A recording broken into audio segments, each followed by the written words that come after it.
We're live, you said? Okay. Okay, good evening, and welcome to the Select Board meeting. It's Monday, December 9th. If you could please rise and join me for the Pledge of Allegiance.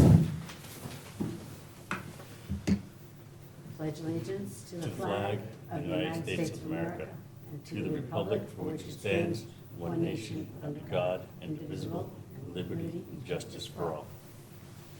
Excuse me. Okay. Calling the meeting to order. We start with a public hearing at 6:30, so it needs to be done around time. This is for the FY 2025 tax classification hearing. Our assessor, Julie Yeba, is on the Zoom with us to answer any questions the board may have. If you had time to review your packet, we have a single tax rate.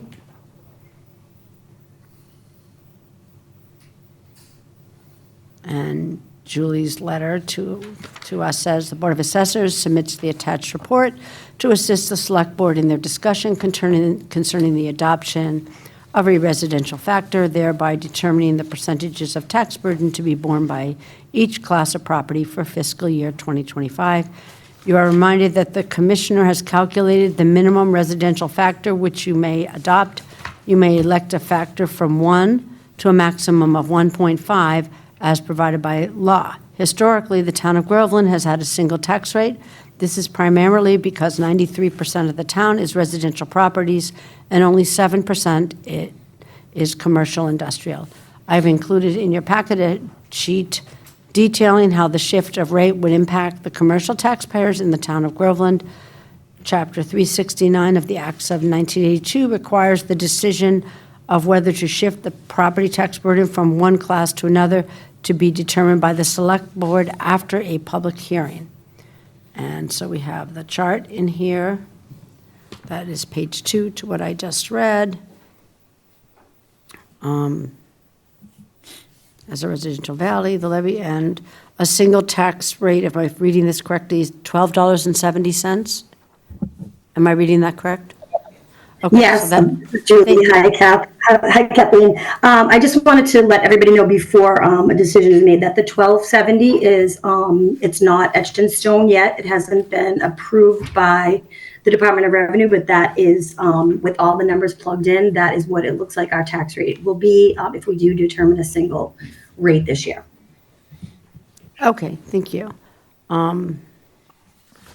Does anybody have any questions on the tax rate?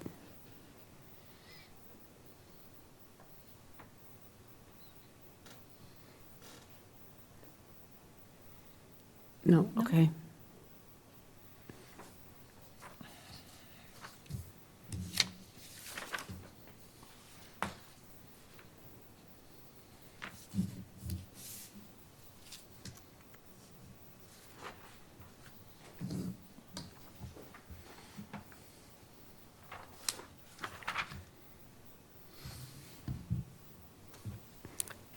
So Julie, if I could just clarification question.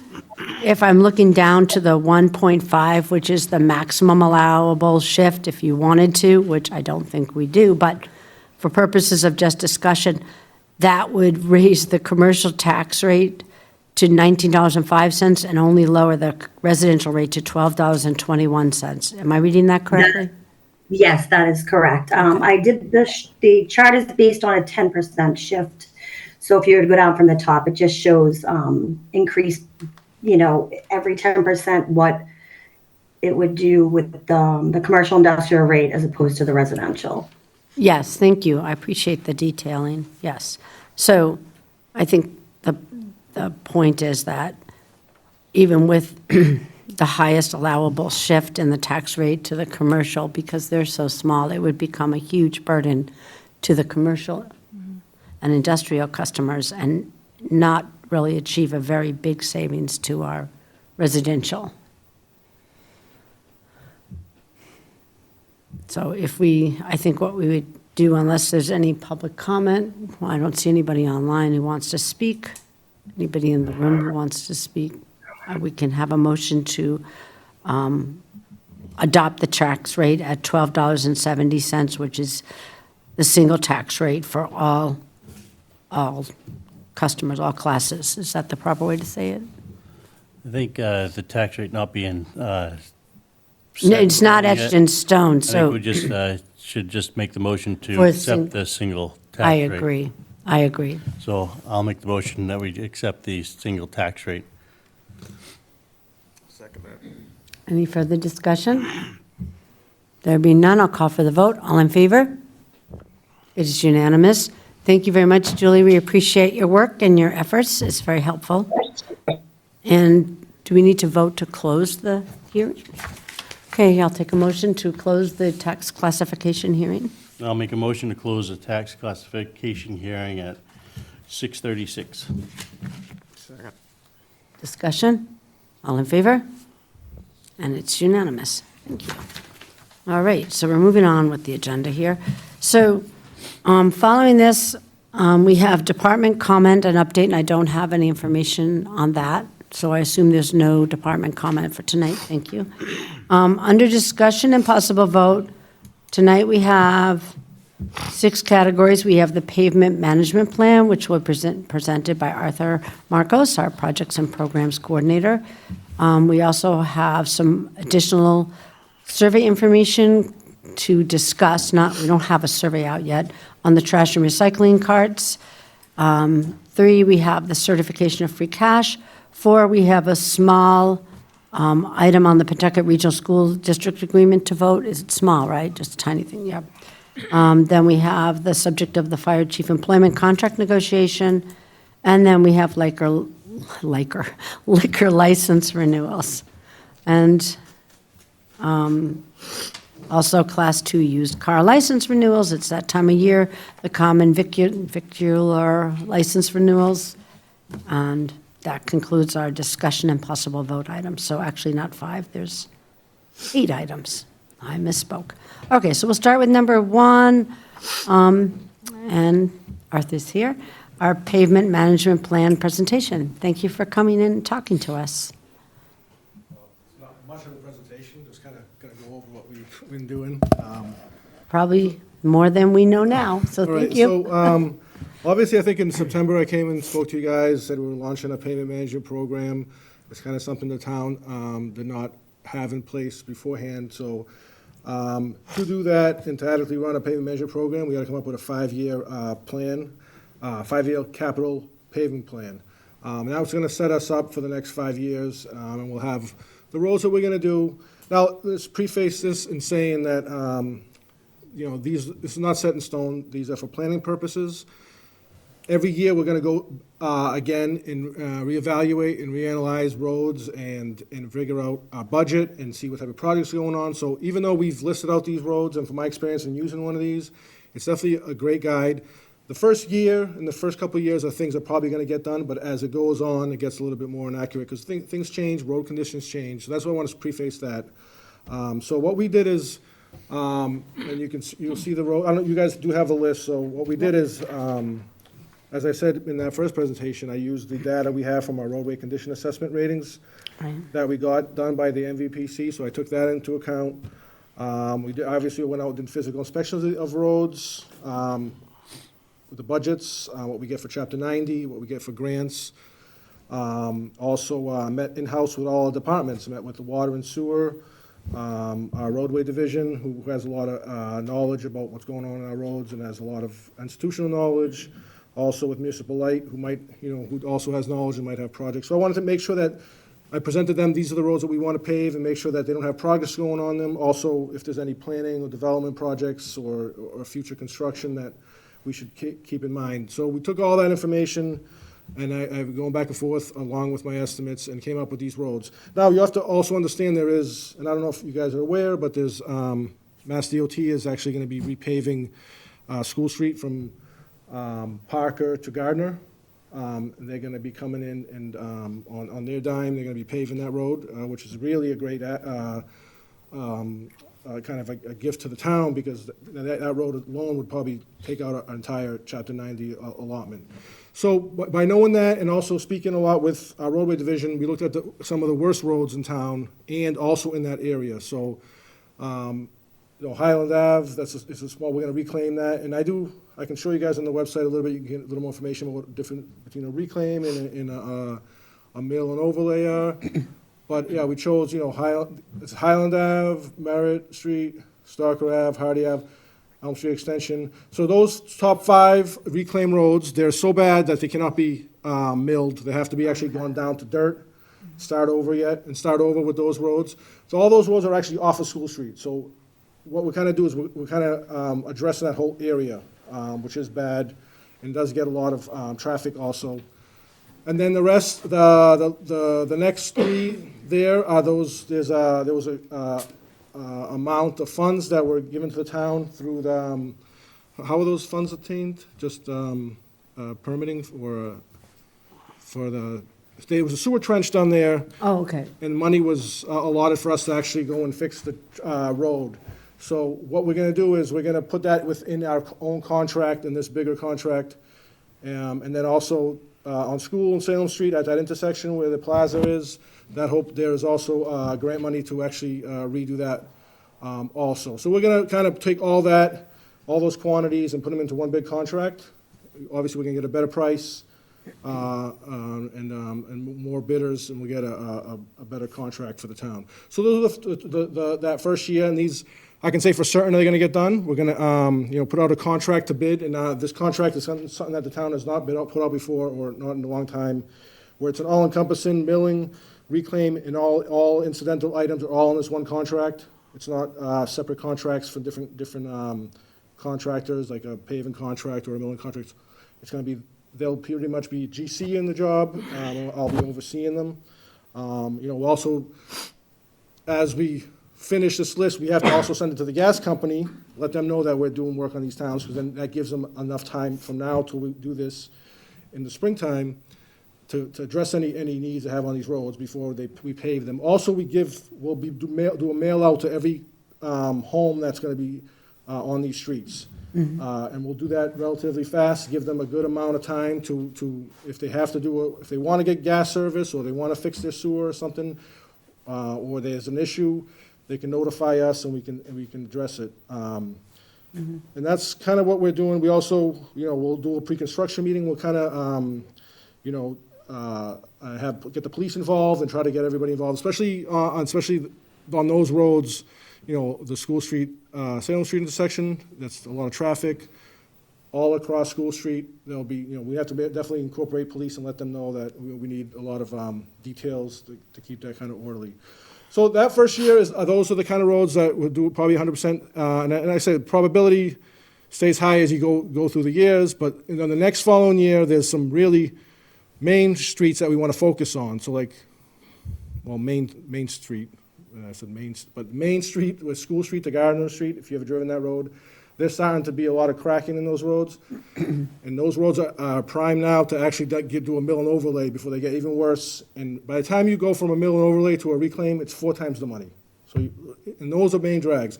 Washington Street from the town line to about Coleman Road, the whole Washington Street, all the way at least to Salem Street needs to get done, but we'll split it up. King Street, that's where the water was done. And I coordinated with the water department to make sure that they're done with their work, and they'll give us, and we'll do that next year. We'll give time for their trenches to settle and work to get done. And then it keeps going. The following year, we'll do, Briscoe Road, which is very bad, and then Washington Street, we'll continue that. And we'll kind of focus a little bit more in the following years on the main drags, higher traffic areas. If you can keep going down. 29, both those roads are very bad. And then 30, those roads also are bad. And again, so we have the ability going forward, even this year, if the bids come down low, or if work is done, and we have extra money, we are able to add on more streets. So that's what we're doing. We do have, I think that's it. And if you want to just go to the town's website, we did put this list on the website, and then also, if you scroll down, there's, I did add something more information. I did add, if you go to types of roadway treatment flyer, so I put together if you can click on that flyer there, just to help the public know what's going on their streets, so we got this. The other thing to add too is that part of our pavement management, we're gonna do crack sealing. So we have a bunch of roads that I'm putting together now that do not quite need to be milled, but just need to be addressed, and we can do some $10,000-$15,000 in crack sealing. So that's what I have for that. I don't know if I left anything out. We do have maps and stuff, but I mean, a lot of you guys probably very familiar with these roads. We can pull up the, yeah, so here is, I don't know if you're familiar with this tool. This is kind of the first thing I kind of go to when I start looking at roads to be paved. Just on a desktop analysis, not actually speaking to anybody, but like looking at these. And so you can see like the worst roads are the red and the orange. So like, you can see there's a lot of them there. So the red is the worst, and you can kind of see where you're kind of picking off. And you can see that the roads that on 97 there, this whole area here is pretty bad. The state's gonna pave that, and we're gonna start paving these roads here on the side. So that's kind of, if you wanna. What's the difference? I don't see the difference with red and orange. If you have it on, if you look at it in your computer, you'll see it. It's just kind of. So the red-orange stuff is bad. Everything that's orangey is red or bad. Red is, means reclaim, pretty Okay. much, and then the orange means, could be either or. Oh, either or, okay. Most of the time, it's, depending on what scale it is. And a lot of this is great, but you obviously have to look at the roads too. You can't just be like, I need to go out there and look at it. The criteria that it's done on, at the time, I have to take that into consideration.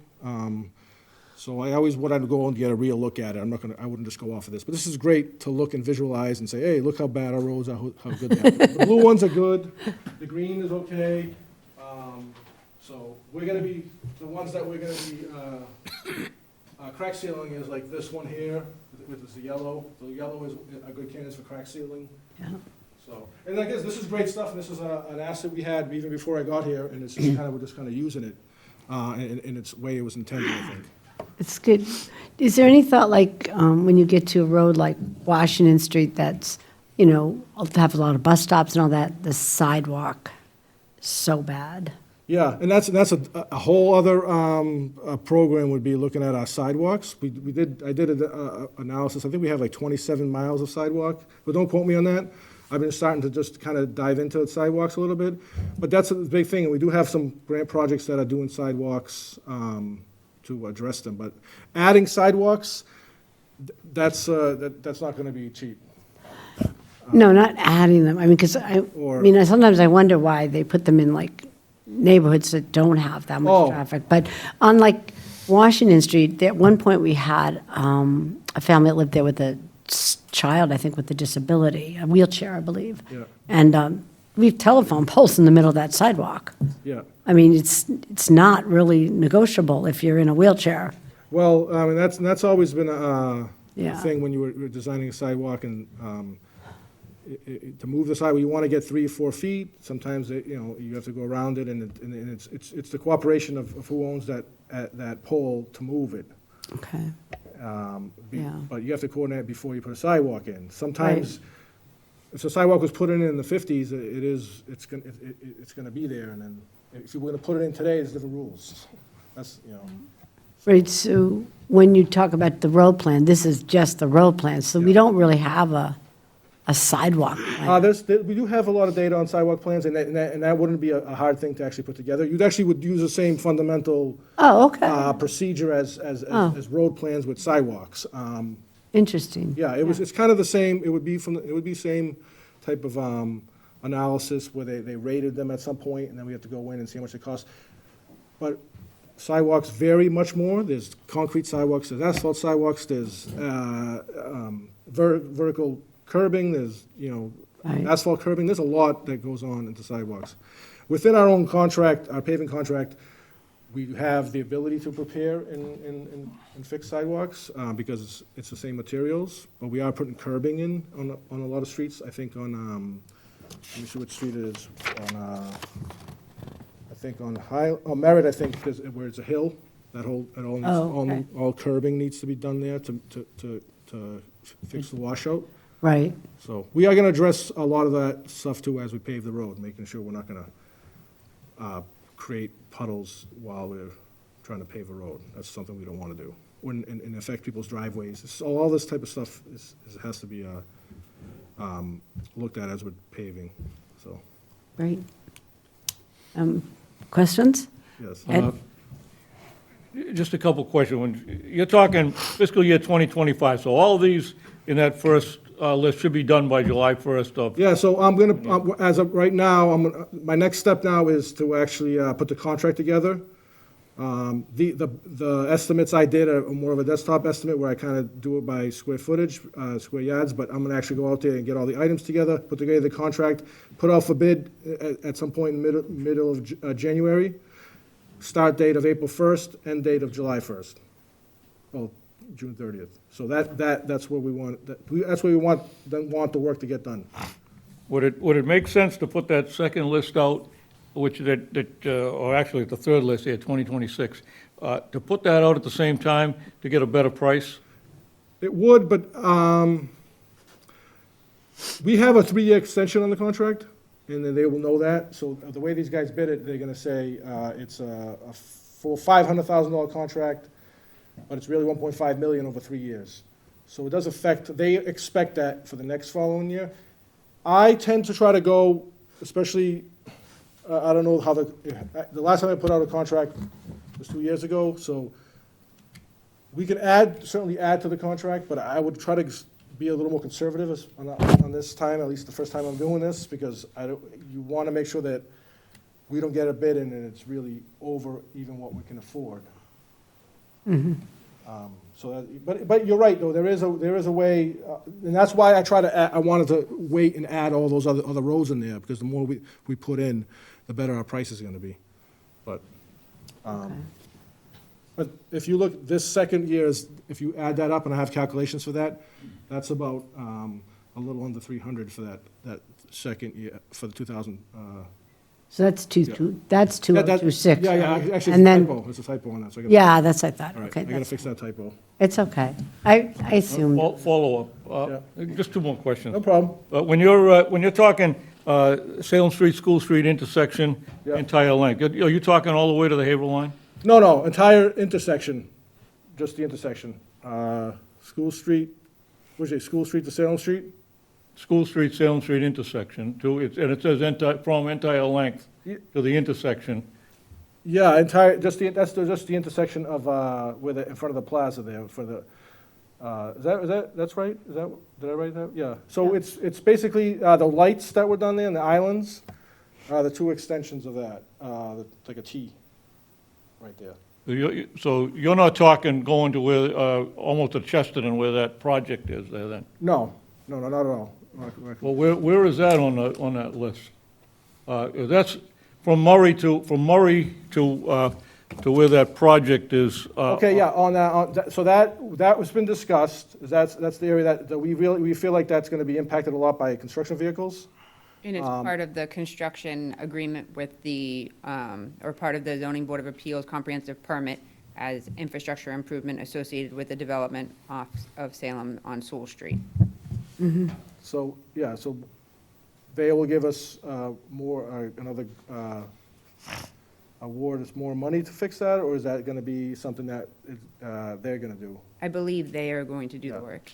So, and on top of that, if we did do that now and they're driving on that, it's not gonna be really best practice. Okay. I'm all set. Okay. Yep, Mark? Well, unless you want another one. Bring it now. So is the water department updating the water main on Balch Ave? Because that is by far the worst road in town, and has been for a long time. What road is that? Balch Ave, right across from the cemetery, so I noticed it's not on your list. Yeah, and I might have not got on there, it might have been something that we discussed with him, it doesn't ring a bell, I'll be honest with you. I can look into it. Like I said, I have a lot of flexibility, now, even though I put this out, and I think it's very important that we have this, so we know what our direction is, but. Yeah, Like, I'm just saying, because I yeah. would put that road above half these ones off. Yeah, 97, there's other, yeah. It's and- horrible. Yeah, and I understand that a lot of times there's considerations too of, especially with paving, if you put it in one section, Yeah, it's kind of, they realize that, and it kind of affects the price. So if you have it like, Yeah, you know, yeah, moving the machinery. Yeah, so I you- get it. And I would like to add as well that that is one of the projects that was approved as part of the earmark that the Water and Sewer Department received from the federal government, and we still have not received information as to how to obtain that money. So the Water and Sewer Department does not have the money for that infrastructure improvement, but during that meeting, Colin had brought that to our attention, and just as you're discussing now, if the money becomes available, we can make some switches as needed. Yeah. yeah, and there was roads on here that other roads like Ann Road, yeah, Ann, that I had on here because it needed work. And there was, Colin was like, well, you know what, we're gonna do, we're not gonna have, we have to do water work, and we think we'll do it, we can finish it by the spring, and I was like, well, why don't we just shift it? And I have like a secondary list where I have roads that I can kind of put in there. Yep. Yeah. I just got another question. No problem. Out there on Salem Street between Murray and that project there just before Chesterton, is there any way of doing some temporary thing out there for this winter? That's in really tough shape. And Yeah, I think you're gonna see some damage to the plows when they're trying to plow there. That's like a minefield out there. yeah, so I mean, there is many things you can do. You can, if necessary, if there was funds, if there was a way to do it where you can go and just do a mill of a small section and repave it, that's always an option, but it's not something that I can address with this contract now. It would have to be something that, you know, we can maybe work with Highway and see if it's in their capabilities, but it might be something more than they can do. And I'm not sure how big of an area they need to do and who can come in and do that. But, yeah, I definitely, it's not, look, driving in that area, it's not desirable at all. It's just, you know, it's not something I can address with this contract. If that makes sense. Yep. No, I think it's good to see the organization. I mean, we originally were given that big chart from Merrimack Valley Planning, right? And that's like overwhelming, you know, for us, you know. Yeah. And this kind of starts to break it into nice chunks, and I'm sure people that are kind of worried about their street now can go online and see what's going on, and if they have a big concern, I'm sure you're gonna hear, you know. Well, that's the other thing too, is Yeah. like, and I've been part of that too before, where Yeah. maybe a group of citizens or residents said, you know, our street's bad, we want to put a petition together, and then we can go and look at it and figure out what we can do. We're open to that. I mean, obviously, you work, this is what we work for, the residents, so, and that's something maybe, I don't know how that works in town. I know that when I previously worked, they would write it and go to the town manager. I don't know if that's how it works here, but we'd encourage that. If people want to call and say, hey, my street's really bad, I will look at it. I mean, what you cannot do is have too much play with this, because, you know, once it's out for bid, it's out for bid, you know, so. Right. Well, so to clarify your question there, like, we are not an administrative board. Okay. So we're not the place you would come to say, okay, I want to do Alpha Road instead of Yeah, this road. We voted and adopted the Merrimack Valley Road Plan. That was the comprehensive Yeah. thing that identifies all the roads, but that's why we hired you. No, is to of course, prioritize yeah. and work within all the departments. So I can't foresee why that kind of a decision would come before us unless there was No, I'm only. some kind of a Yeah. butting of heads between departments, but No, I only say honestly, that because I didn't know how that process works. No, no. I think I. We're now not the understand. town manager. Yeah. No, I'm just saying, I know that, but you might Yeah. hear it in your travels too, so it's not like, we just kind of want to keep an open dialogue with people, but there is a process, and if it comes to me or the town administrator, we will. right. Well, I think you've been extraordinarily transparent. Yeah. You know, before even coming to us, it's on the website. Yeah. With information that explains what these words mean And that's as the a thing. layman, you know, so that's a big improvement, and, you know, I think this is great Yeah. from where I'm sitting right now. Yeah, and I think once we start paving in the springtime and people see that, especially even though it's the state gonna be doing that whole area, you're gonna see a drastic improvement in the roads. And I think people, will appreciate that. It's just sometimes, we'd love to pave the whole town, but it's just budgets, you know? Yeah, So I just right, tell people, exactly. you know, so, All right, I don't know if there are any more Any questions? more questions? How about, Jason, anything? No, I think it's great. I think one of the biggest things that I've heard in the past is not getting notified of when the work was going to be done. So I think the mail-outs to the homes is Yeah. going to be a big improvement to that. Yeah, and that'll be Aspect. the minimum, and then obviously we'll do a lot online, but I think the best way to do it is just give them mail and just have it at people's homes, because I just feel like some people might, especially older generation, might not go on Facebook or might Right. have, so let's just mail it, and I think and then have them want more information, go to the website and stuff like that, so. Okay, so if we don't have any more questions for our program, is it program and projects or projects and programs? Oh, we don't know yet. I know, No, I think I know, I don't know. I just checked it out. Well, But I it's a looked- good title because it says means, Coordinator on the sheet there, so maybe. okay, well, No, I'm the projects, okay, programs and projects manager. okay. It means you can do it all. That's the way I look at it. So thank you for your time. We appreciate this. Okay. All right, so moving on to our next agenda item, the trash and recycling cart survey. So I'm assuming we have documents down in here. Yes, we do. Okay. So at our last meeting, I know we kind of just rolled in a bunch of carts. And if you indulge me for a minute, I just wanted to take a few minutes, as chair of the Trash and Recycling Committee, and kind of just talk about the overview and the whole survey concept. Because we started out, I think, I'm trying to think, have we been a year or more at this now? We've been at it for a while. We started out thinking, okay, we're going to go out and survey the town. And then we realized, well, wait a minute. What are we going to ask them and why? What are we trying to figure out? What are we trying to do here? And we said, okay, well, first we're going to get a database. We're going to get as much information as possible. We'll make a big chart. And of course, our town administrator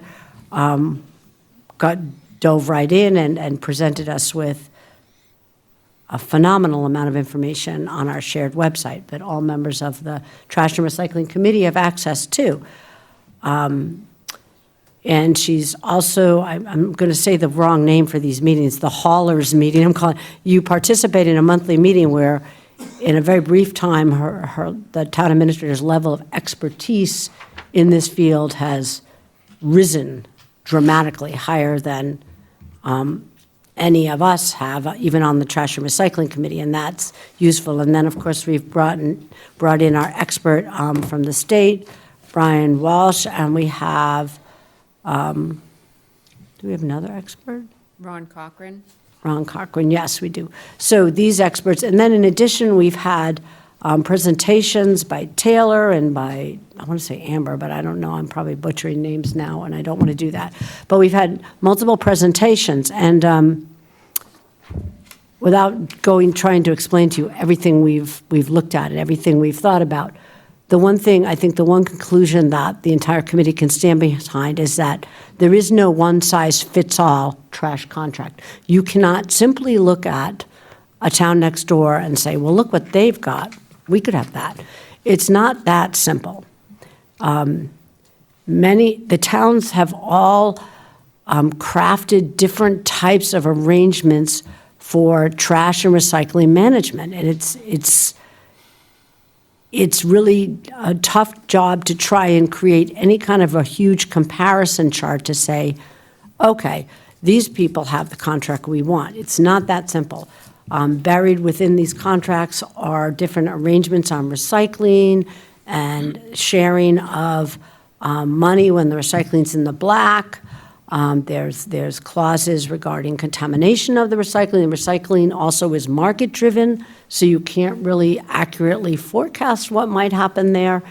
And in addition, on top of it all, sure, you can budget for the pickup of trash, but what you cannot really accurately budget for is the tonnage, okay? Because different types of events can affect tonnage.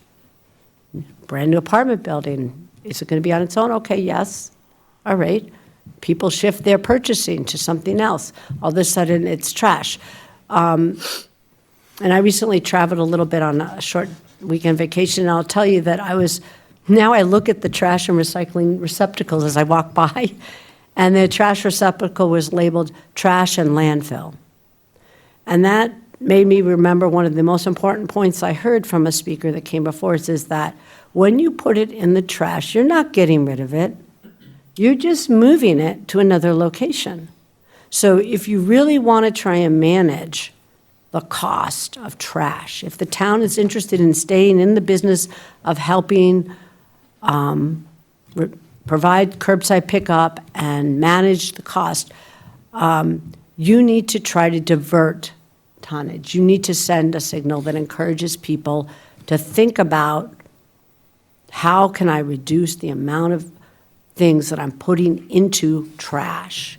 And so we've worked really hard on ideas and thoughts and these. And one of the biggest things that we did think about is that over all these years, Groveland has provided curbside pickup of trash. And I think that people in town count on that and rely on that. And I also think that the people in town, because I've been here a while now, really don't like it when there's an override to keep trash pickup going. And that can happen for any number of reasons. Because trash goes up at a high rate, you could argue, well, it's going up more than 2.5%, 6 to 9%, based on tonnage and pickup costs. But it can also be because other assessments that we don't have control over squeeze out the trash budget. And the town says, hey, if you want us to continue all this, you're going to have to raise the tax rate. And people in Groveland tend to not like general overrides. If you look at our history of overrides, general overrides, they fail more than they pass. So when someone says to me, I just want my trash picked up, I'll pay whatever it costs. Okay, fine for you, but understand at the ballot, that's not what people are saying in Groveland. Okay, so when we talk about the carts and we talk about what we're trying to do, one of the thoughts that we've discussed is that we can definitely, if we go to automated pickup with these carts, it will certainly, we can tell you concretely, it will lower the cost of curbside pickup. And that is a cost we can budget, because it will be solid.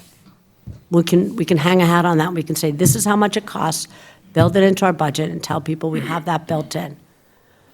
But beyond that, trying to look down the years, 5 and 10 years from now, what do we want to do to send the signal that the amount of trash you throw out is a cost that we can't always fit in the budget? So to avoid overrides, we need to consider the pickup cost could be in the tax rate, it's fixed, we can control that, but perhaps the unit cost or some reflection of the cost of tonnage needs to be outside the tax rate so that we don't have to do general overrides. So we do think about these things a lot, and we went back and forth on the idea of a survey. And I think, hearing the members of my board discuss it and you wanting input from the public, I support that, I do. I certainly do. I support it more, though, to say sort of like straightforward with them. So if the board were to allow this to go back to the Trash and Recycling Committee, I did post a meeting on Thursday, I would approach this by the fact that we are moving towards automated pickup because we need to reduce the cost of curbside pickup. It's at least maybe $150,000 savings, right then and there. In addition, we want to send a price signal, a unit signal that lets you understand that the tonnage cost is a factor that we can't always fit all of it in the tax rate. Over the years, we've seen the Water and Sewer Department move away from the 10% discount for paying your bill early. Remember that? We like that, right? Yeah, because you can't budget on that. How many people are going to pay early? How many people aren't? How do you budget? Right now budgets are tight. Inflation is high. You need to budget effectively and efficiently. And that's what some of this is about with the carts. We need to come up with a budget model that will work, and we need to ask people, what is it you need? What can we do so that you can move to this new system, be happy with it, hopefully, and on the town side of it, we can say, okay, we've got this under control. We can pretty much say, other things might cause an override, but it's not going to be your trash pickup. We're not going to put your trash on an override and say, if you don't vote for this tax rate raise, we're not picking up your trash next week. I don't want to hold people hostage that way ever again. So my thought is to more approach it as, we're going to go to automated pickup. How many people in your household? What ages are you? I'd like to know a demographic. I see that there. I'd like to have some input, if it's okay from the board, from the Trash and Recycling Committee, because I know that many of the members of the Trash and Recycling Committee have spent a lot of time outside of meetings just reading the documents, looking at other surveys. I know we have a Boxford survey. If you wanted to see a sample of a recent survey, up on the screen, we could show that to you now. You could see what they found out, what they moved to. But it's not like you can say, well, that'll work for us. It's not a one-size-fits-all. And when I look around, I think we want to be the model, if we can. I think we could be the model here. We can set a standard that we can live within and that can survive 5 to 10 years. Right?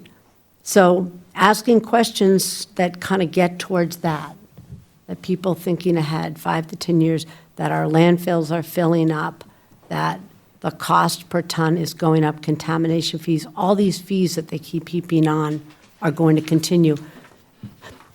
And hopefully the goal will be to lower the cost of the pickup and then to create some kind of a price system outside the tax rate to protect the trash. That's easy to use, convenient, right? Okay, so I've had my say. Now, it's up to you guys. What do you think? I have some comments, if that's right. Of course. I do a lot of surveys. So the first thing, I was a little bit concerned with the number of questions. I know that they're important, I understand that, but I think even the order of them, so when I'm reading them, I think we're trying to get a feel of what is their current state, right? So questions 1, 2, 4, 5, 10, 11 is like what's happening now, like what's happening in your household now. Questions 3 and 6, I would probably move to the bottom because then it's talking about future state. But questions 7, 8, 9, and 12, I know I'm going quickly. I feel like I don't know what kind of answers you're going to get that would be effective. Like if the town were to issue standard trash containers to be picked up weekly, would your household prefer this size or that size? And same with recycling, this size or that size. I think you can get that information just based on how they answer their what they currently have, right? So if they say, I currently have 5 64-gallon carts, and and I even have overflow, I think you're just going to already get that information in there. Because Right. you might get more of an emotional reaction by asking, well, we're going to give you these, which ones do you prefer? Just get it from what they're stating Okay. ahead of time. Nice. And then what was the other thing? Even like the multiple trash cans, I think you can get from those. Yeah, and the impact of the cart size, if proposed cart size changes, how likely are you to have enough space? I just think you can get that from their current assessment. And that way, that takes out 4 questions, so it brings it down Yep. to 12. But, yeah, so I would start, like I said in the beginning, with what's going on now, and then toward the bottom, about the waste reduction, and that if it resulted in a savings, would you be into that? And we're considering a 35-gallon trash cart, how do you feel about that? I'd save that to the bottom. Okay. That'd be my suggestion. Yeah. You good? What's that? Do Oh, I'm done, yeah. Okay. Jason? I only had one thing I thought it would be interesting to add to question.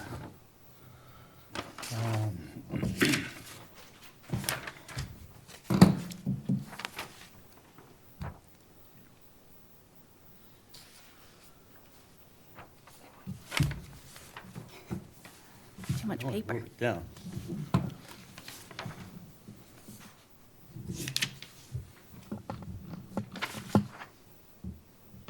Oh, question 4, unknown. 'Cause I like to see how many people don't know the size of their carts. That's actually true. Yeah. Well, so do you want to take out the word other and say unknown Yeah. instead of other unknown? I think that makes sense. I would keep the other. Oh, you want other? Because my mom, she doesn't use the trash bin at all. She just Oh, throws out a okay, bag. okay, I Yeah. gotcha. There So you go. then, Yeah, so you're gonna get do you want to put unknown or I don't know? just one I don't bag. know. Unknown. Unknown And then, on both of them, on trash and recycling? yes. Okay. And then just to keep it consistent, there was a couple of questions here that mentioned 32 gallons versus 35, but. Oh, yeah, we yeah, yeah. Eliminated those questions. Okay, yeah, if they go, they go. 7, 8, 9, Yeah, so then, And 12, so.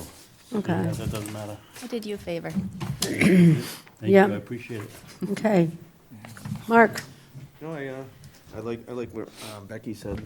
I agree with that. I already get the answers, so make it a little bit smaller, make it easier. Short is better, Hopefully get more input. yeah.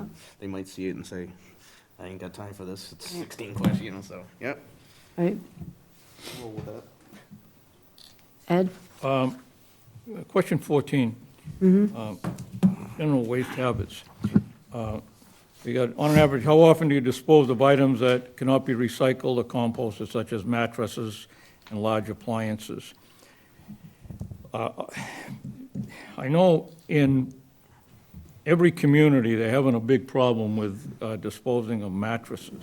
Right, And so, and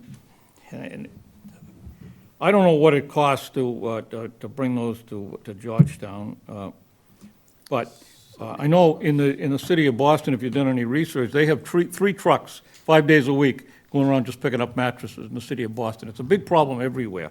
And that's something that we should look into here as far as, maybe even in the contract, picking up mattresses. so The other thing is, if you could, I was going to let you know that the Trash and Recycling Committee is looking into this, so that's part of what we're doing. okay, Check that. next question, and I'm wondering if people realize what it costs for large appliances, even small appliances, to get rid of.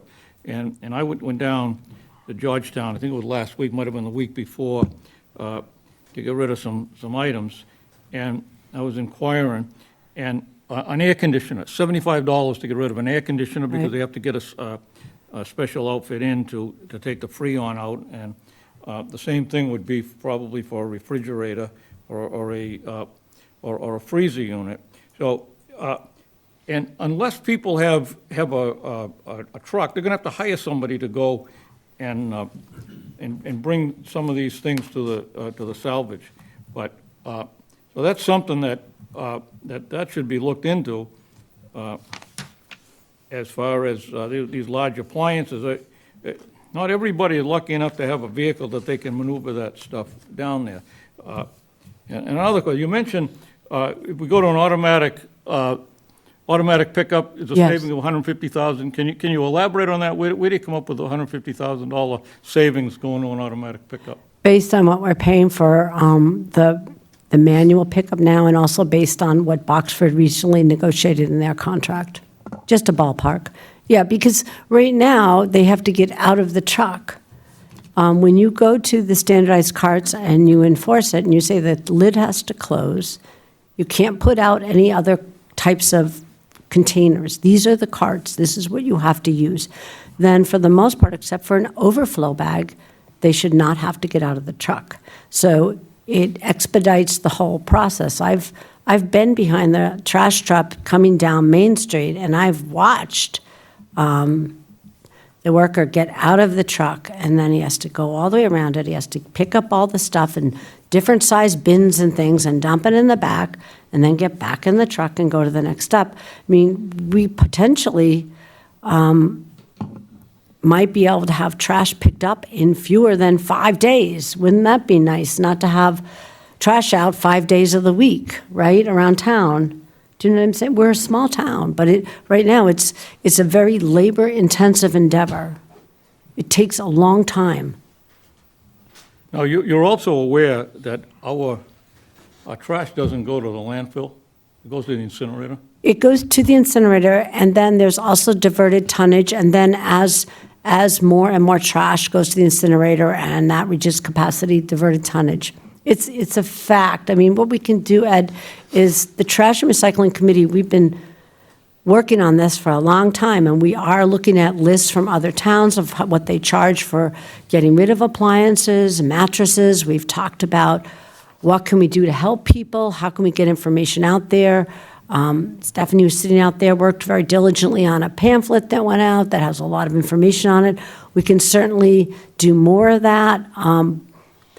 Our town administrator provided us with a huge database of all the different towns and how they're doing things. And it's just, there's so much information right now. We're just trying to come to a point where we can start the town moving forward, because you could spend a lot of time talking about how to get rid of a microwave, how to get rid of, it's not that they're not important, they are important, and we are looking at it. However, we're at a point where we want to move on to the automated pickup, and we need to decide for the next 5 to 10 years, the town has to think about that it's investing in these carts. It's an expenditure. We don't want to invest in something that 5 years from now, someone says, well, now we want them smaller, or now we don't want them. I would hope that we'll never abandon this. I would hope that we will be the model for this area. I know that Brian, who came down from the state, and his supervisor, whose name I always forget, was really very complimentary about the fact that the select board had appointed a committee, that there were Board of Health members, citizen members. We at the highway now, we have our program projects coordinator, and we have our town administrator. We're all involved in this, and he said, this is unprecedented. So many towns just throw the contract on somebody's desk and say, hey, go find us another contract, get us a better price. But we're hopeful and we're confident, I think, that if we continue to work like this and we gain the support of the select board, that this will be a model that others will look at and say, gee, they really did it well. They looked at everything. This is what we're trying to do. We are looking at the large appliances. We know that it's hard to get rid of mattresses. Follow-up question. Sure. Is this going to go to a ballot question at a town election so the town people can No. choose on it? Or this is a? No. And if not, it should, and let the town people vote on it. It shouldn't be something that's just done by the Board of Selectmen. The townspeople should select at a town election the type of service that they want. And just another question, on the $150,000. Well, wait, can I respond to you first? Sure, I knew you were Thank going to interrupt me. Well, no, you made a statement, a comment, and I'd like to, you said, are you going to put this on the ballot? And then you go on to another question before I can respond. Okay. I'm not We'll into. get a ballot question started, put that on the ballot. Another Okay, question- so no, you asked, are we going to, and I'm going to respond. You said, are we going to, right? So that's a question. I'd like to be. Are you going to answer it? Yes, I am, as soon as you let me. Thank you. Municipalities are not mandated by law to provide trash services. Some towns don't. You have to contract your own. Groveland has a history of trying to provide this kind of service, and I think our residents enjoy it. They want curbside trash pickup. So there's no need to put this on a ballot. It goes, as a budget, it goes before the town meeting, and they get to discuss it. They get to discuss the contract. They can ask questions about it. Town meeting has full discussions on all kinds of things. We have a 5-member board of selectmen, We are not charged with the day-to-day operations of this town, but we are charged with the executive decisions for this town. That's a responsibility that you take. You sign contracts, we vote on contracts. Trash and recycling is a contract. It's our responsibility. Yes, a survey to get people's input is a great idea. But every decision we make doesn't go to the ballot. I mean, we've been asked to make these decisions. We are charged with the contracts for this town. They don't go to the ballot. We don't put the fire chief's contract on the ballot. We don't put the police chief's contract on the ballot. We don't put the town administrator's contract on the ballot, and we've never put the trash contract on the ballot, but we have said, if you want your trash picked up, you have to override the tax rate, and we're trying to get away from that. Well, I'm not talking about, to see if they want to put this particular question, but a question, do they want to keep it the way it is or go to this automated pickup?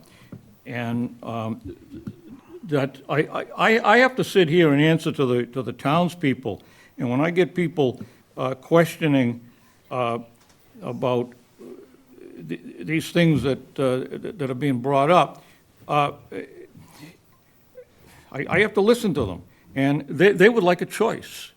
And the $150,000 savings that's projected, they're asking, how much of that are we going to get back? And I think it must be earmarked for something else, and we're not going to get a dime out of that back. So in response to your question, again, once a new contract is negotiated, we are not allowed to put any more money in the tax rate except the money that's necessary to pay that contract. So the tax dollars, those $150,000, if they're not needed or people don't vote to put them in other budgets, sure, they could have a lower tax rate. It's going to be up to the town meeting. Okay, you can argue all you want about, I want a choice, and we're trying to allow choices in all of this, and that's what the survey is about. It's trying to find out from folks, what are you using right now? What are your needs like? And we're going to look at that, and we're going to listen to that, and we're being responsive, and we're being responsible. So I just feel that the select board, if they support the work that this committee has been doing, and these committee members, and they've put a lot of time into it, it would be fiscally irresponsible to not go to an automated pickup at this juncture. You have to be a person that just doesn't care about overrides on the budget, because there's no question that the labor-intensive cost of somebody driving a trash truck and having to get out at every residence and pick up all those containers is going to escalate dramatically, especially now that most towns have gone to automated.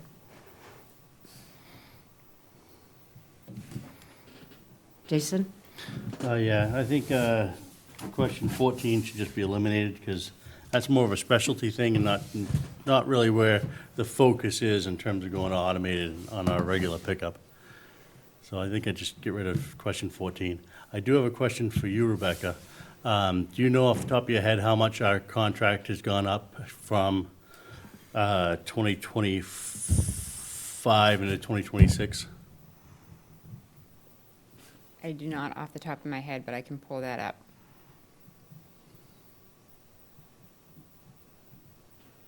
Just the overall contract price, or what? Yeah, the difference between the previous year and the following.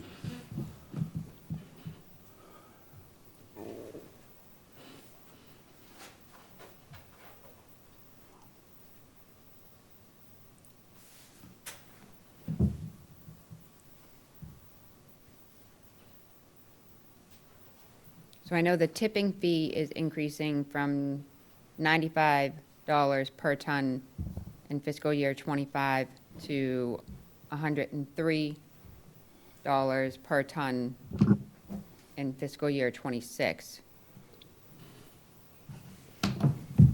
And the overall contract price, so for the collection per year for the current fiscal year '25, we're at $542,000, and the proposed collection per year for fiscal year '26 is $606,000.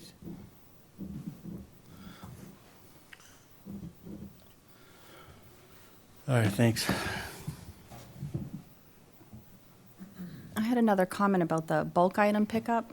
So I know currently Waste Management has it set up where you can, they can come and pick up an air conditioner for $25. I've used that before, for like furniture and things like that. So you don't have to go to Georgetown.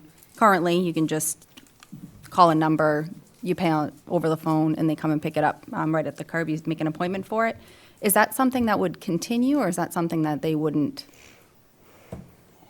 do anymore for the bulk item pickups? Because it's not like the town's paying for it, it's the individual paying for it. It would be part of the negotiation. With the contract, we Yep. have a chart where they have the prices Yeah, listed for yep. each of those items, and they're locked in per the contract that we Okay. currently have.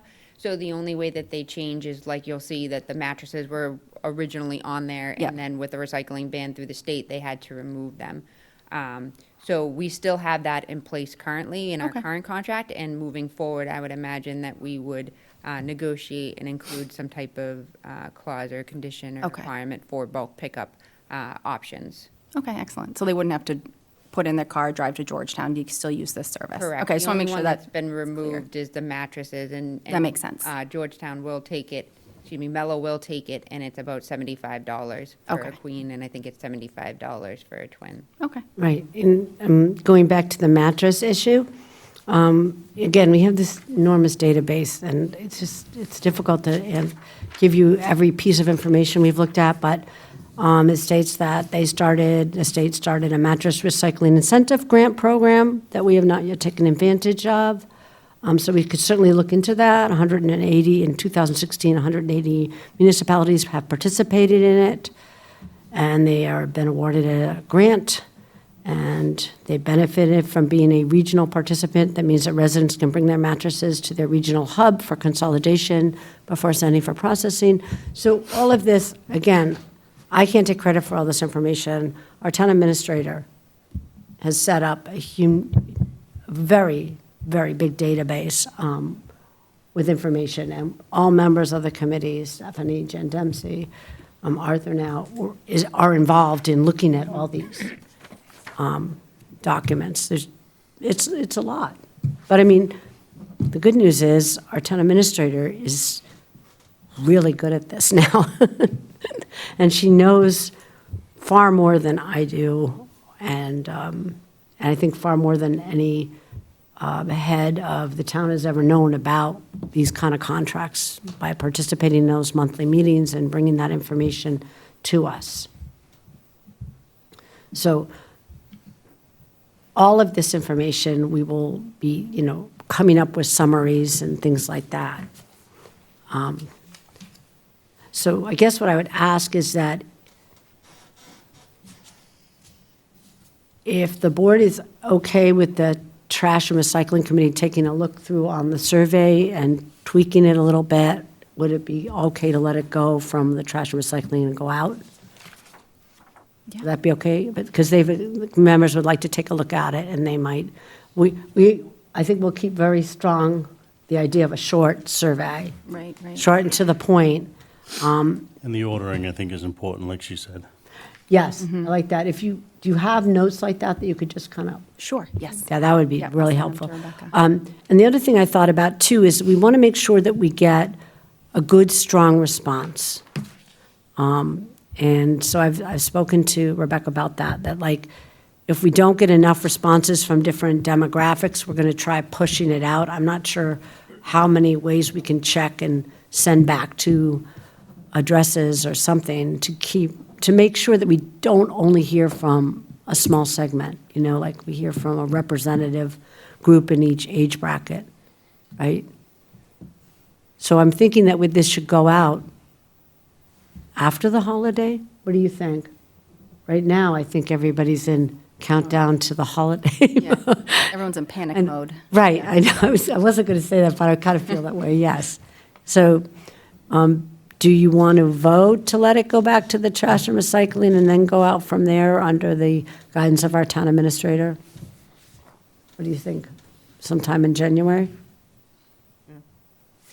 We, I mean, if we were a little ahead of this, we could have sent out nice Christmas cards to everyone. I know, with a trash can on top of it. No, yeah. Okay. All right, so do you want to make that a vote? Then that way we know where we're going, that we'll get this out. It'll come from, we're meeting on Thursday, and then it can go out in January, the beginning of January. Does that work for you, Rebecca? Whatever Or is the that- board would like to do. Oh, do you think there's any point sending it out this time of year? Should we try now or not? If it's done by Thursday, go for it, and then send another wave out in January if we need to?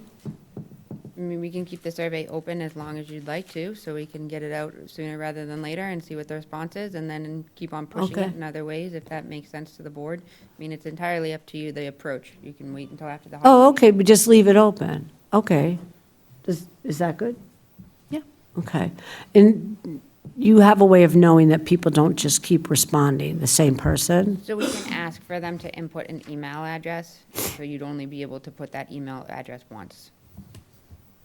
Or we could do it by address, you have to put in an address. I mean, someone could make up an address, but we can make it so you can put in an address, and you would only be able to put in that one address. What do you think? Yeah, I mean, address is the easy way to sort it. I thought address was good, Yeah. too. Then You know, because that's what we're talking about, households. Right. And you can see what areas you're getting responses from, right? And kind of get a Right. better feel of that. Right. Okay. Do you want to vote that? Do we need to? I think it would make sense that if you make like a kind of a, we're going to send it to trash and recycling to see if they have any small additions. We definitely wouldn't stay with the model. All right, I'll, And then it would be, stay open. So we'll make a motion to send this back to the Trash and Recycling Committee to formalize the I like that word. survey, and then with Rebecca's approval, have it sent out. And, well, yeah, it's going to just open. I keep thinking sending out, I'm so old school, but I get what you're saying, it would stay open. Second that? yeah. All in favor? It's unanimous, okay. So let's move it on. Okay.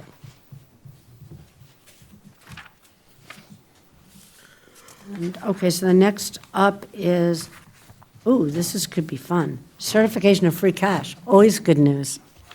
You had asked for this to be on the agenda. The town accountant had come to a meeting previously and provided a similar update, so I just kind of recapped our free cash certification through fiscal year '22 to the current fiscal year. Okay. But this was certified back in August of this year.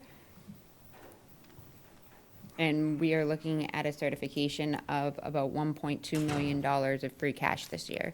So in fiscal year '24, we had a certification of $460,000. We also had to write off an old vendor account, if you recall.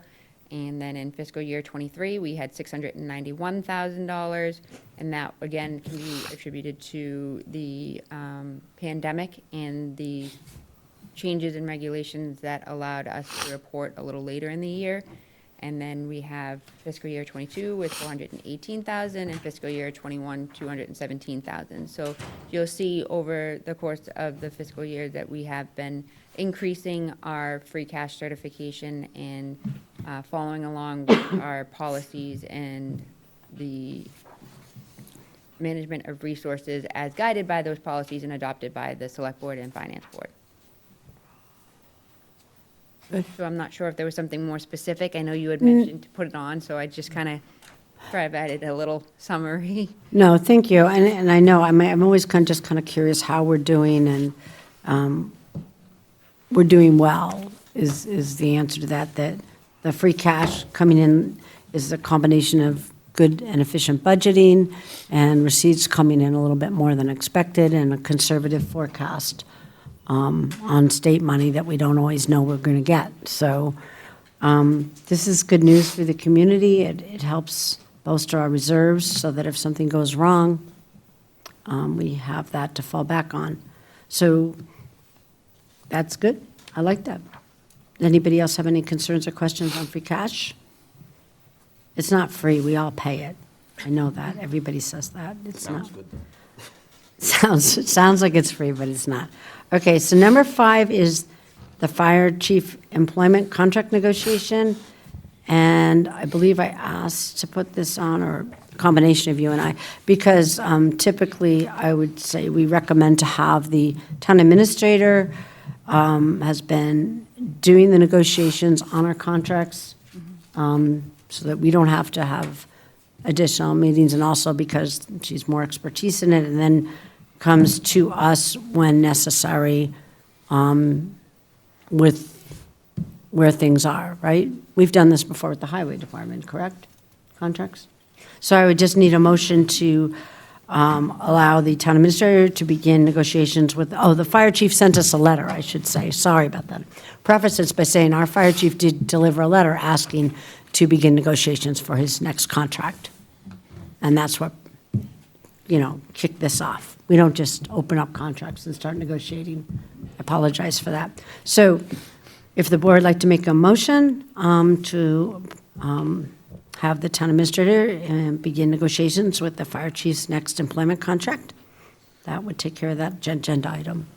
I'll make a motion to allow the town administrator to open up the contract negotiations with our fire chief. A second. Any discussion? There be none, I'll call for the vote. All in favor? It's unanimous. Okay, and now we're down to vote to approve and sign the following liquor license renewals. Do we vote each individual one, or can I read the list? Skip one. Oh, did I skip something? What did I skip? Regional agreement. Oh, I'm so sorry. I keep going by that on purpose, I'll bet. Because we did so much work, and we got to the meeting, and we were the only ones that have voted all this stuff. So the only small change is the advisory committee is going to meet biannually. Yeah. Is that it? Correct. Okay, I need a motion to allow that, to have us approve the change that the advisory committee will meet biannually. So motioned. Thank you. Discussions? There be none, I'll call for the vote. All in favor? And that's unanimous. So that should complete our work on that.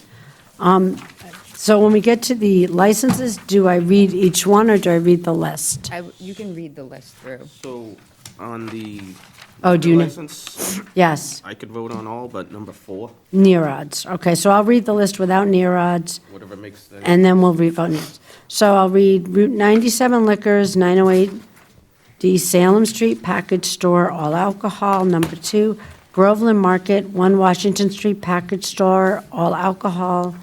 3, Jerry's Variety, 15 Elm Park Package Store, all alcohol. 5, Nichols Village, 1 Nichols Way, club license. 6, Pub 97, 935 Salem Street, restaurant license. 7, Tea Garden, 904 Salem Street, restaurant license. 8, Groveland Fairways LLC, 156 Main Street, general on-premise license. And 9, Merry Mart LLC, 931 Salem Street, package store beer and wine. Second. Oh, that was fast. All in favor? Oh, discussion, none, okay, it's unanimous. And then number 4, Near Odds Inc., 192 Main Street, package store, all alcohol. Second. Discussion, there be none, I'll call for the vote, all in favor? 4 in favor, 1 abstention. Okay. Vote to approve and sign the Class 2 used license renewals. Vote to be contingent upon receipt of all required paperwork. The Quick Service Transportation Corp., DBA Quick Auto Center, 737 Salem Street, no more than 26 vehicles. Next, Greenwood Auto Body, Richard Allen Greenwood, 863 Salem Street, no more than 10 vehicles. And the third one, Groveland Auto Repair and Sales, 931 Salem Street, no more than, that's a typo, that should be 10. Yeah, okay, 10 vehicles. Second. Any discussion? Okay, all in favor? It's unanimous. Next, vote to approve and sign the common vic, this word, vicular license, I don't know why that word drives me nuts, but license renewals. Vote to be contingent upon receipt of all required paperwork.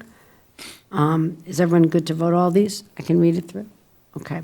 Nichols Village, 1 Nichols Way, Carbone Pub 97 LLC, Peter Carbone, DBA Pub 97, 935 Salem Street, J&S Restaurant Corp., DBA Tea Garden Restaurant, 904 Salem Street, no, I just read that, Z Gold Food and Beverage Services LLC, DBA Groveland Fairways by Wedgwood Weddings, 156 Main Street, Ultimate Perk Coffee Company Incorporated, 921 Salem Street, Next Dine LLC, DBA Next Dine at Chesterton Cafe, 860 Salem Street, Riverside Pizza, Zira Mirze, 180 Main Street, Pentucket Regional Schools District, 253 Main Street, Conservation Commission, DBA Vizzy Park, Memorial Park, 201 Washington Street, Pizza Grove LLC, 990 Salem Street,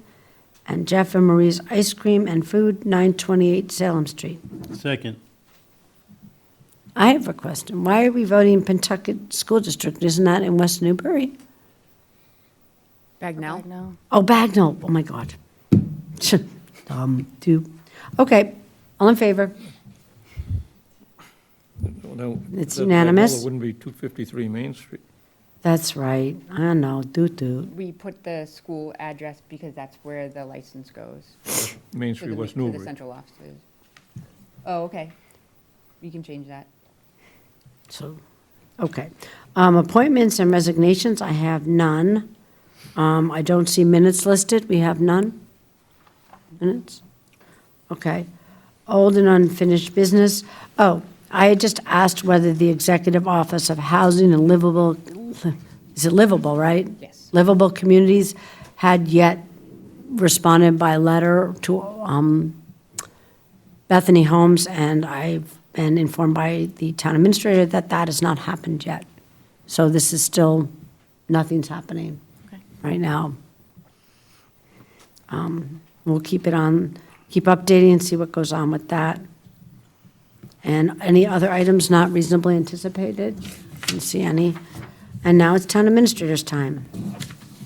Thank you, Madam Chair. So for town hall operations, the budget requests have gone out, and we have started to meet with departments, being myself and the accountant, to go over the request. The auditors are here conducting the fiscal year 2024 audit. You'll see them in the back conference room. They'll be here all week. I wanted to provide the board an update and let them know that we had experienced a slight issue with the senior tax work-off program. Originally, when we have, to sign up for the senior tax work-off program, you would go to the Council on Aging, and they would assign you duties, and you put in a certain amount of hours, and then you would get an abatement on your taxes. So it would be up to $1,000. So what was ending up happening is that the assessor's office was writing off or abating the tax bill specifically. And so what we learned is that is not allowable. So what needs to be done is it needs to be done through the payroll system.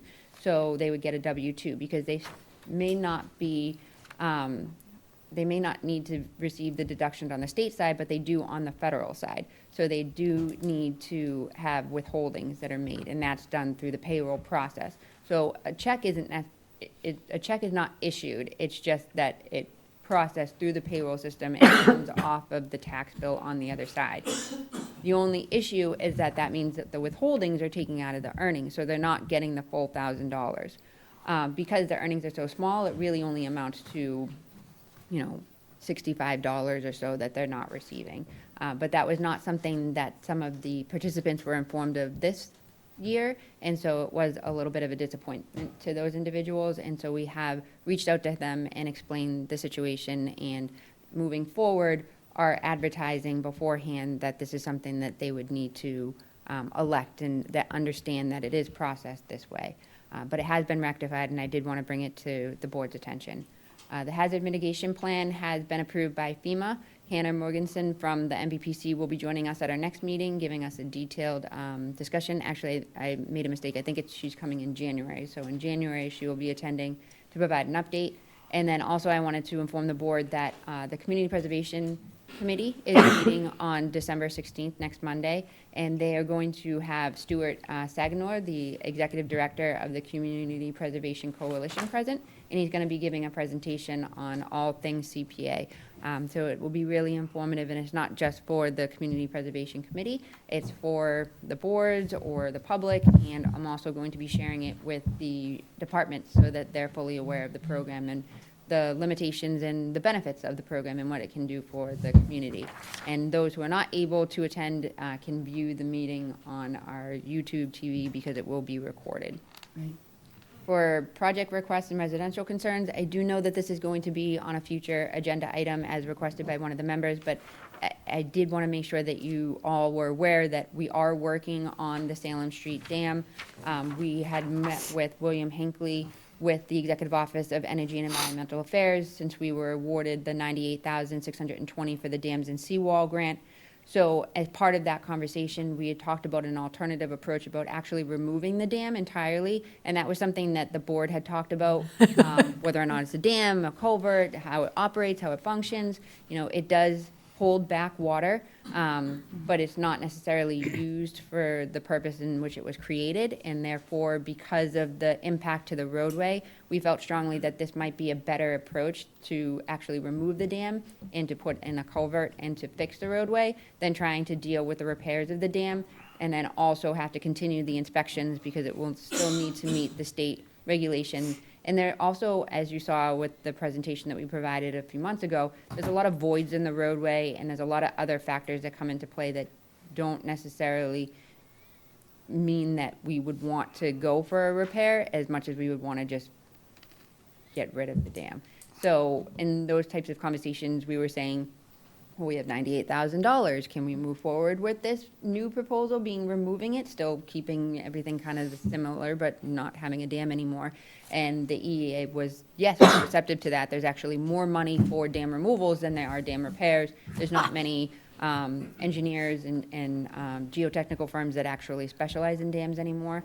So there's more opportunity for us to get additional grant money to remove the dam. We're also working with the Merrimack Water, I forget the official title, but their watershed, they deal a lot with habitat and fisheries, wildlife and fisheries, excuse me. So they were talking about how we have a critical fish passageway, and there's additional opportunity for us to remove the dam because it allows for the greater flow for the fish, and it doesn't provide barriers for them. So again, more grant opportunities for the actual construction, because we talk about design and permitting all we want, but at the end of the day, it's gonna cost a lot of money to either repair and or replace the dam.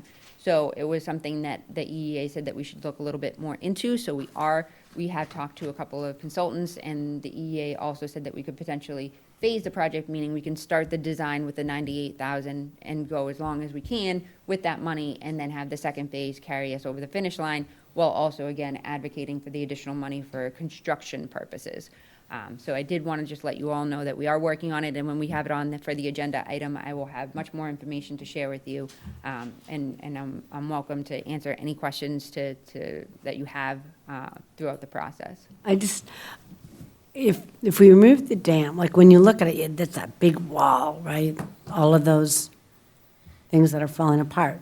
So would it just become like a bridge?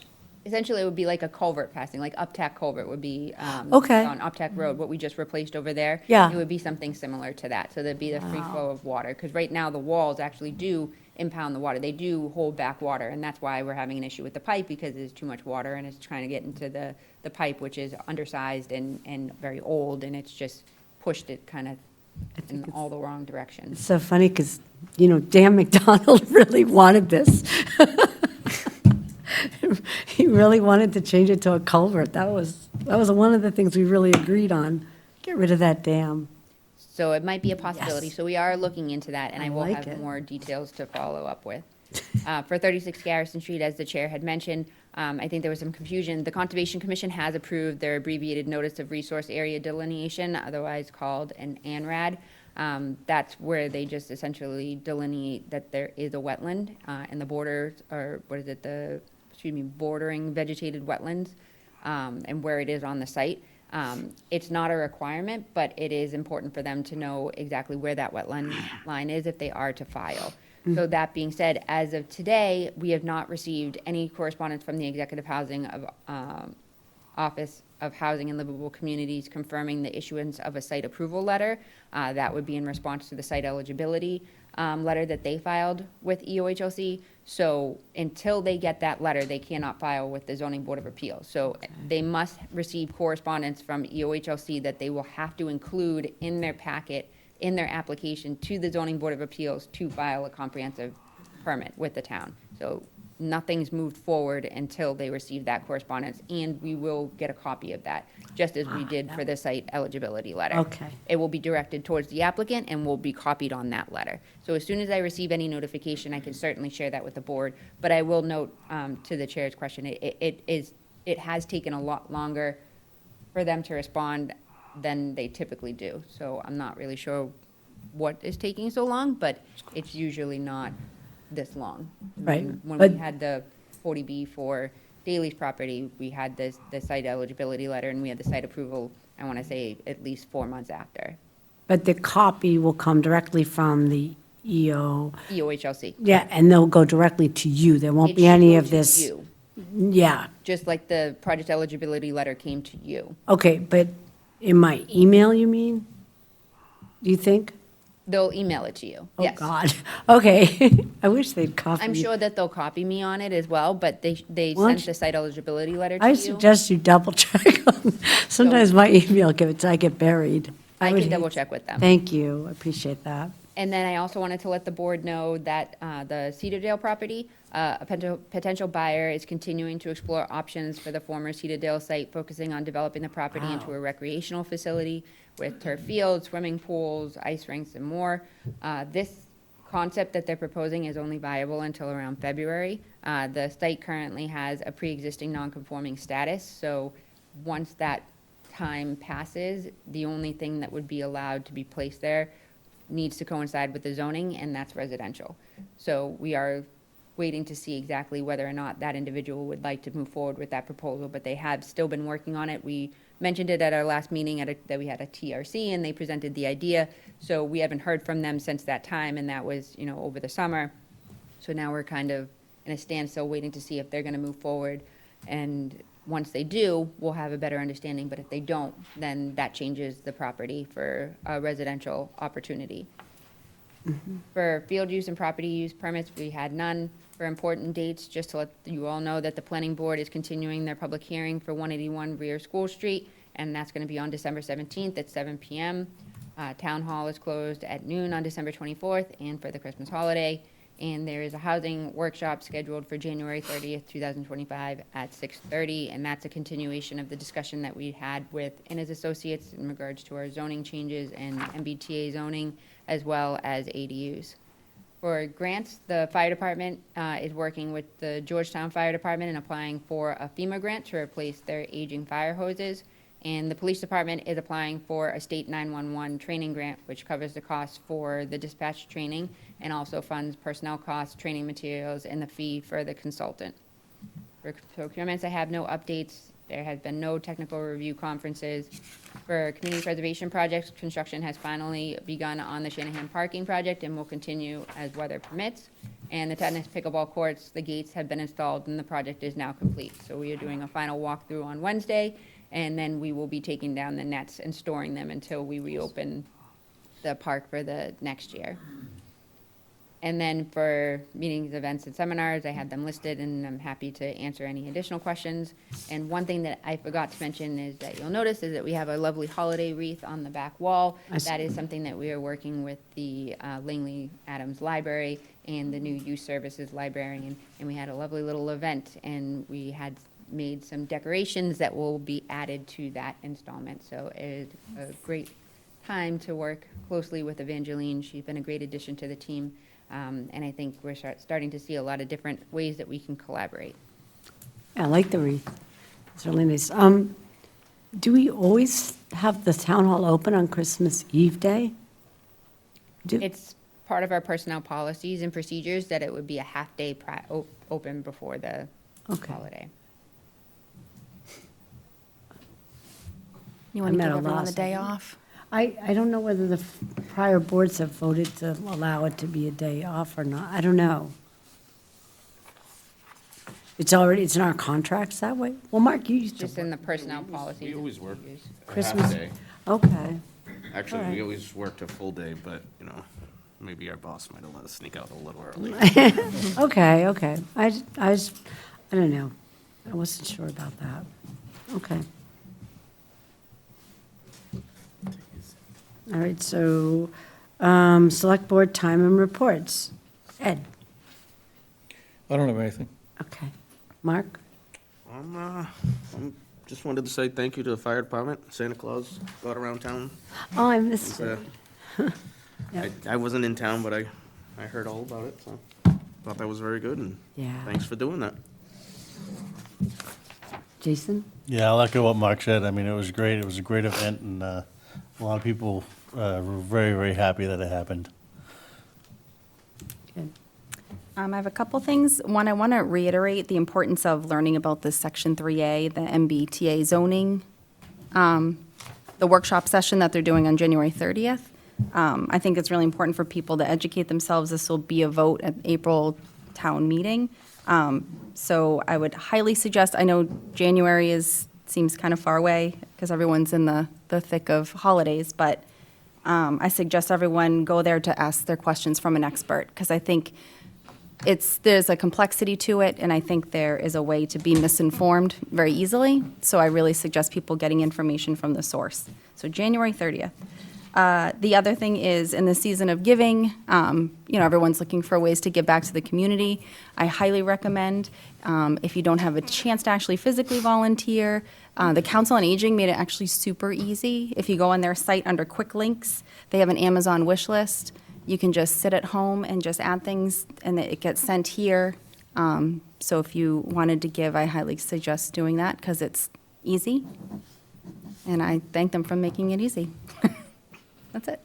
It is nice to do something to give back, yes. Yeah, I can't believe we're in December already. Right. It's flying, right? On our way to 2025. So, yes, I just hope everybody's enjoying the season, and I like seeing the lights go up. The town looks pretty. It's pretty out there. It's a great little town. We're lucky to be here, lucky to have the people that work for us here. It's a good feeling, I think, overall, right? Take a motion to adjourn at 8:03. Make a motion to adjourn at 8:03. Second. All in favor? Yep. We're adjourned. Turn off your